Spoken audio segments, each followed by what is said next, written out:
Shanghai, 2007.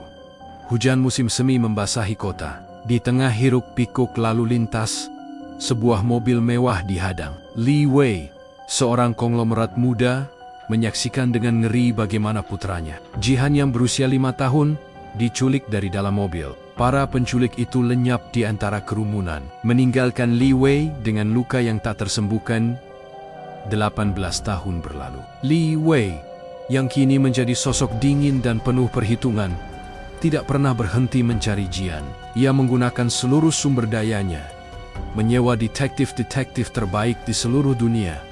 Namun hasilnya nihil. Satu-satunya petunjuk adalah liontin giok naga yang dikenakan Jian saat diculik. Suatu malam, Li Wei menerima sebuah paket misterius. Di dalamnya terdapat foto seorang pemuda yang sangat mirip Jian, mengenakan liontin giok naga yang sama. Pemuda itu bernama Wei, seorang seniman kaligrafi yang tinggal di pedesaan Yunnan. Li Wei terbang ke Yunnan dan menemukan Wei. Pertemuan mereka dipenuhi kecurigaan dan keraguan. Wei tidak percaya bahwa ia adalah putra seorang konglomerat. Ia tumbuh besar di sebuah desa terpencil dan tidak pernah tahu siapa orang tuanya.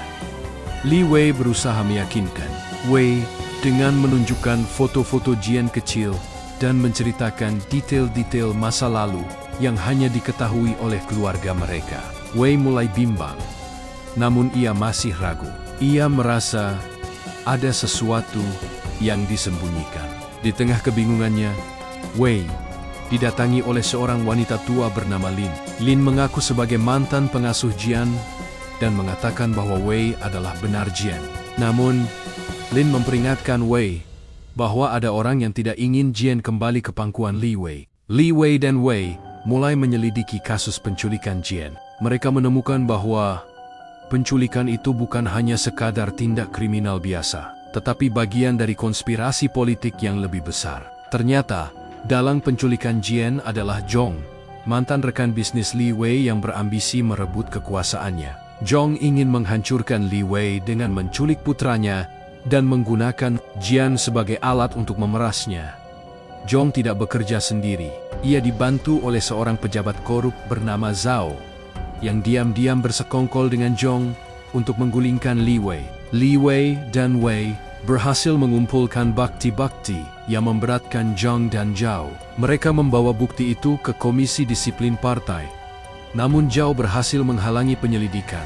Zhong dan Zhao kemudian menculik Wei dan membawanya ke sebuah kuil terpencil di pegunungan.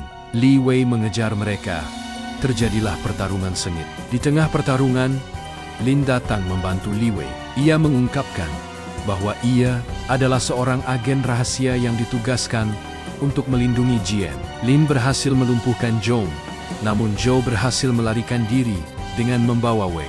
Zhao membawa Wei ke sebuah desa terpencil di perbatasan. Ia berniat membunuh Wei. Namun sebelum ia sempat melakukannya, Li Wei datang menyelamatkan Wei. Terjadilah pertarungan terakhir antara Li Wei dan Zhao. Di saat-saat terakhir, Zhao mengungkapkan sebuah rahasia yang mengejutkan. Wei bukanlah Jian.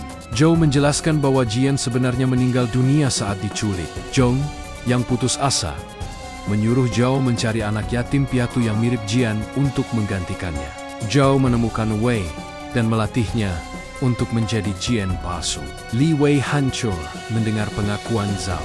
Ia merasa telah dimanfaatkan selama bertahun-tahun. Namun, ia tidak bisa membenci Wei. Ia sudah menganggap Wei seperti putranya sendiri. Zhong dan Zhao ditangkap dan diadili. Li Wei mengadopsi Wei sebagai putranya. Mereka berdua memulai hidup baru bersama. Li Wei belajar untuk menerima kenyataan pahit dan menemukan kebahagiaan dalam keluarga barunya. Wei, yang awalnya hanya seorang seniman kaligrafi, kini menjadi pewaris kerajaan bisnis Li Wei. Ia menggunakan kekayaannya untuk membantu anak-anak yatim piatu lainnya.